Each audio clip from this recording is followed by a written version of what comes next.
नमस्ते दोस्तों, welcome back to innovation paradise. अगर आप अर्डुइनो या ईओटी सीखना स्टार्ट कर रहे हो तो ये वीडियो बिल्कुल स्किप मत करना।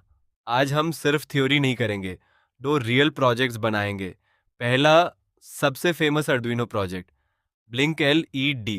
उसके तुरंत बाद वही कॉन्सेप्ट यूज़ करके एक रिएक्शन टाइम गेम।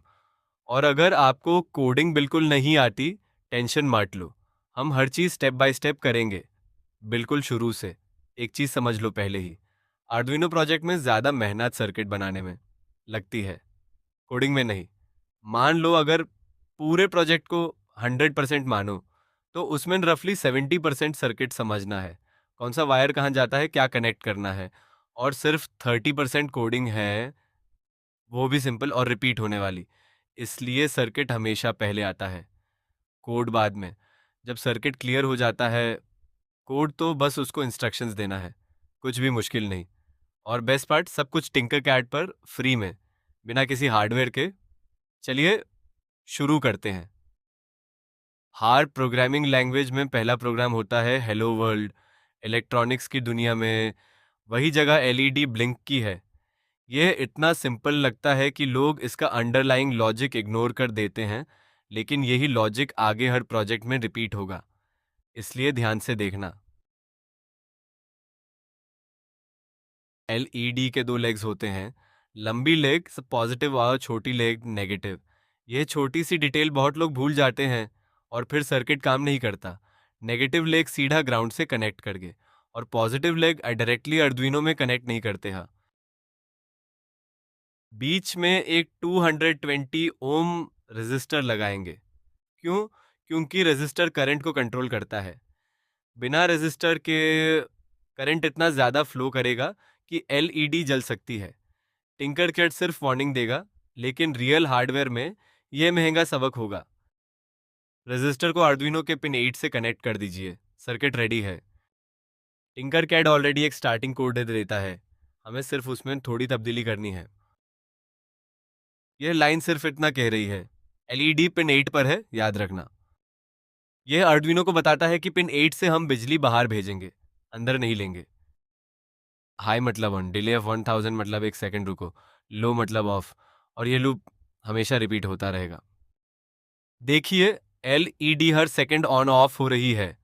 बढ़ाए हो या आपका पहला अर्डुइनो प्रोजेक्ट है, लेकिन अगर मैं कहूँ कि इसी चीज से हम एक पूरा गेम बना सकते हैं, बिलीव करोगे? सिर्फ LED ब्लिंक करना ठीक है, लेकिन बोरिंग है। तो इसी कॉन्सेप्ट को लेते हैं और एक फन चैलेंज में बदल देते हैं। इसके लिए दो नए कंपोनेंट्स ऐड करेंगे, एक पुश बटन और एक पीएजो बजर। बाकी सर्किट ऑलमोस्ट सेम रहेगा। बटन का एक लेग पिन 2 में, दूसरा GND में। बजर का पॉजिटिव पिन 9 में, नेगेटिव GND में। अगर आप वीडियो पॉज करके एग्जैक्टली यही कनेक्शंस बनाओगे, आपका सर्किट बिल्कुल वैसे ही काम करेगा जैसे मेरा कर रहा है। गेम काम कैसे करेगा? जब तक LED ऑफ है, बटन मत दबाओ। जैसे ही LED ऑन हो, तुरंत दबाओ। जल्दी दबाया, अलग बीप। डर से दबाया, अलग बीप। और सीरियल मॉनिटर पर आपका एग्जैक्ट रिएक्शन टाइम भी दिखेगा। कोड थोड़ा लंबा लग सकता है, लेकिन डरने की ज़रूरत नहीं। सिर्फ 4 नए कॉन्सेप्ट्स हैं जो इम्पोर्टेंट हैं। पहला, वेल बटन के लिए हमने आइनपट पुलअप यूज़ किया है। फ़ायदा यह है कि एक्स्ट्रा रेजिस्टर लगाने की ज़रूरत नहीं। बटन ना दबाया हो तो पिन अपने आप हाई रहता है, दबाते ही वो लो हो जाता है। एक लाइन, एक रेजिस्टर कम। दूसरा, LED कब ऑन होगी ये रैंडम डिसाइड होता है, इसलिए हर राउंड में टाइमिंग अलग होती है। आप प्रिडिक्ट नहीं कर सकते, और यही चीज़ गेम को फेयर बनाती है। तीसरा, और सबसे इम्पोर्टेंट, रिएक्शन टाइम कैलकुलेट कैसे होता है। अर्डुइनो के पास अपना इंटरनल स्टॉपवॉच होती है, जो पावर ऑन होते ही चलना शुरू हो जाता है। जब LED ऑन होती है, हम उसका टाइम नोट कर लेते हैं। जब हम बटन प्रेस करते हैं तो अर्डुइनो करंट टाइम से वो नोट किया हुआ टाइम माइनस कर देते हैं। जो बचा वही है आपका रिएक्शन टाइम, मिली सेकेंड्स में। चौथा, बजर का साउंड। सही टाइम पे दबाया तो एक पॉजिटिव बीप, जल्दी दबाया तो एक अलग लंबी बीप। सिर्फ साउंड सुन के पता चल जाएगा रिजल्ट क्या हुआ। अब एक सवाल, गेम को कैसे पता चलता है कि अभी बटन दबाना सही है या गलत। इसके पीछे दो छोटे स्विचेस काम करते हैं कोड में। एक बताता है LED अभी ऑन है या ऑफ, दूसरा बताता है हम राउंड के बीच में हैं या नहीं। जैसे एक ट्रैफिक सिग्नल अपना करंट कलर याद रखता है, वैसे ही ये दो स्विचेस गेम का करंट मोड याद रखते हैं। जब भी बटन दबता है, कोड सिर्फ इन्हीं दो स्विचेस को चेक करता है, ये डिसाइड करने के लिए जीता या हारा।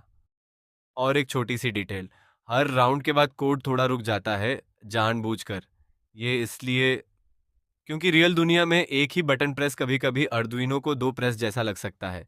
बहुत ही जल्दी में ये छोटा सा पॉज उसको रोक देता है ताकि एक प्रेस सिर्फ एक ही बार काउंट हो। चलिए अब खेलते हैं। देखा, रिएक्शन टाइम सीधा सीरियल मॉनिटर में आ गया। अब अगर मैं LED ऑन होने से पहले ही दबाता हूँ, गेम उसको इग्नोर कर देता है। इसी से गेम फेयर रहता है, कोई चीटिंग नहीं चलेगी। इस वीडियो में हमने सिर्फ दो LED प्रोजेक्ट्स नहीं बनाए, हमने सीखा ब्रेडबोर्ड कैसे यूज होता है, रेजिस्टर क्यों जरूरी है, डिजिटल आउटपुट और इनपुट में फर्क, इनपुट पुल अप का ट्रिक, और अर्डुइनो का अपना इंटरनल टाइमर कैसे काम करता है। ये सारी चीजें आपको आगे हर सिंगल अर्डुइनो प्रोजेक्ट में मिलेंगी, चाहे वो कितना भी एडवांस्ड क्यों ना हो। अगर आप सोचते हो कि ये इंटरेस्टिंग था, ये सिर्फ शुरुआत है। अगले वीडियो में हम सेंसर्स और रियल वर्ल्ड ऑटोमेशन के साथ और भी इंटरेस्टिंग प्रोजेक्ट्स बनाएंगे। वीडियो पसंद आया हो तो लाइक जरूर करना, नए हो चैनल पर तो इनोवेशन पैराडाइज सब्सक्राइब कर लो, और कमेंट में बताना अगला प्रोजेक्ट किस टॉपिक पर देखना चाहोगे। मिलते हैं अगले वीडियो में। Happy learning.